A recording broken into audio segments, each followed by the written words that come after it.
জীবনের প্রতিটা ক্ষেত্রে উন্নতির জন্য পজিটিভ বা অ্যাগ্রেসিভ মাইন্ডসেটটা খুবই ইম্পর্টেন্ট।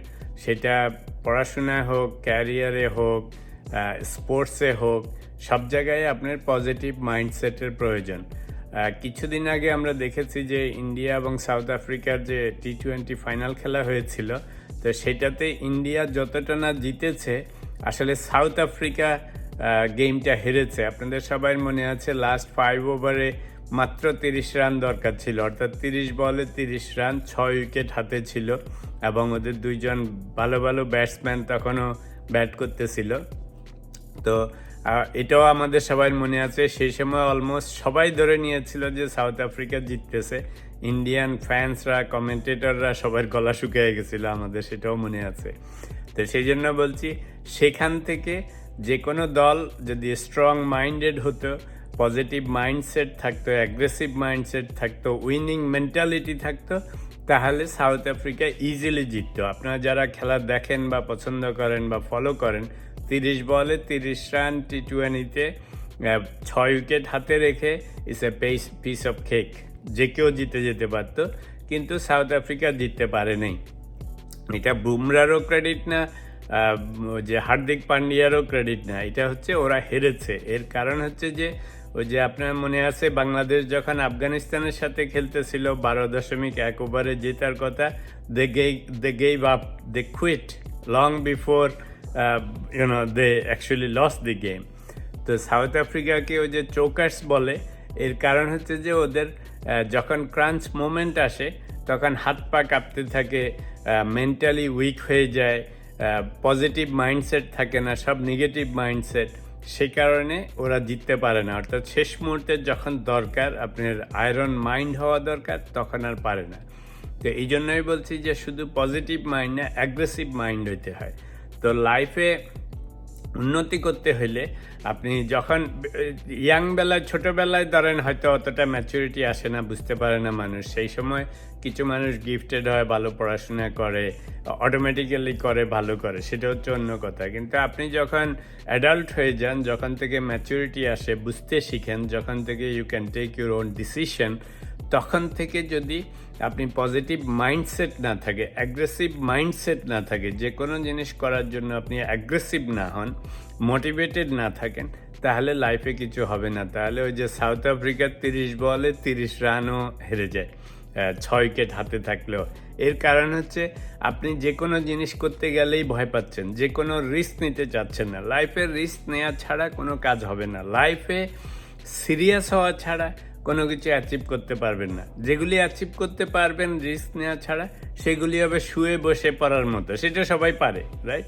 যেই জিনিস সবাই পারে, সেই জিনিসের মূল্য অত কঠিন না, সেই জিনিসের সমাজে স্বীকৃতিও অত বেশি নেই। অর্থাৎ 10 জনে করতেছে, আপনিও করতেছেন, নাথিং আউট অফ অর্ডিনারি। আপনি যদি কিছু করে নিজেকে স্বীকৃত করতে চান, নিজে বড় কিছু অ্যাচিভ করতে চান, তাহলে you have to do something out of ordinary. আর আউট অফ অর্ডিনারি করতে গেলে আপনাকে এক্সট্রা রিস্ক নিতে হবে, আপনাকে অ্যাগ্রেসিভ হইতে হবে এবং আপনাকে স্ট্রং হইতে হবে, যে পাশ করি ফেল করি, if I start to do something, I'll finish it. And that's what is the motivation, that's the positive mindset, that's the aggressive mindset. এবং if once you get it done, then you become out of ordinary. ওই যে যদিও খারাপ অর্থে বলতেছি, আমাদের ওই যে 15 লাখ টাকা ছাগলের বাবার মতো না, বাট ওখানেও একটা লেসন আছে। সেটা হচ্ছে যে দেখেন, সবাই লক্ষ কোটি মানুষ গরু ছাগল কিনতেছে, রাইট? যেহেতু ছাগলের দাম 15 লাখ টাকা, সেজন্য নিয়ে যে এসছে, সেজন্য এটা আউট অফ অর্ডিনারি হয়েছে। Although we don't want that negative publicity, সেটা that ruin their family, whatever it is.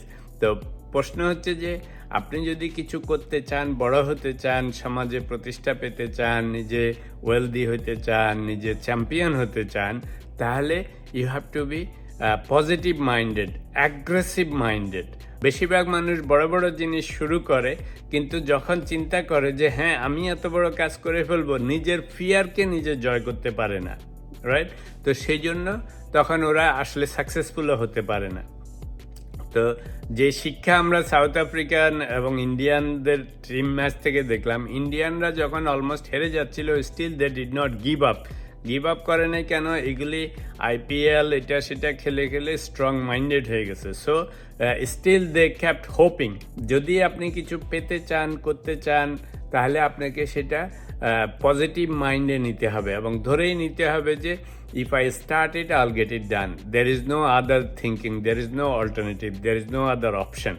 যখনই আপনি if you eliminate all the other alternatives and options, দেখবেন যে আপনি মেন্টালি প্রিপেয়ার্ড হবেন সেই জিনিসটা করার জন্য। সেই জন্য যতজন সাকসেসফুল হয়েছে সবাই কিন্তু তারা তাদের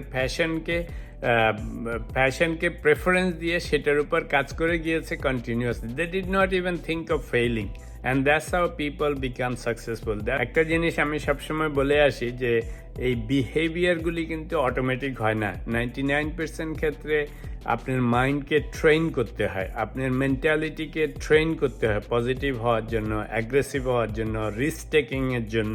কারণ 99% people don't want to take risk, right? এটা আমাদের হিউম্যান নেচার। যখনই যেখানে কোনো বিপদ দেখি, কষ্ট দেখি, বেজাল দেখি, আমরা আস্তে সরে পড়ি। This is human nature. কিন্তু যে সমস্ত মানুষ সেই বিপদ আপদকে উপেক্ষা করে রিস্ক নিয়ে কাজ করতে এগিয়ে যায়, তারাই সাকসেসফুল হয়। The difference between successful people and ordinary people is that successful people always take extra step. They take risk to gain something bigger, better, stronger. তো সেই জন্য ওই চ্যাম্পিয়ন টিমের মতো শেষ মুহূর্তে হাত পা কাঁপলে হবে না। আমাদের মেন্টালিটিকে, মাইন্ডকে সবসময় ট্রেন করতে হবে, কারণ মাইন্ড সবসময় সহজ দিকে যায়, আপনার নেগেটিভ দিকে যায়। আপনার কাজ হবে ওই নেগেটিভিটিকে পজিটিভে ট্রান্সফর্ম করা, আপনার সহজ দিক থেকে কঠিন দিকে মাইন্ডকে পরিচালনা করা, তারপরে আলসেমি লাগলে সেটাকে এনার্জিতে পরিণত করা। এটা কিন্তু আপনি ইন্টেনশনালি আপনার মাইন্ডকে ট্রেন করতে হয়।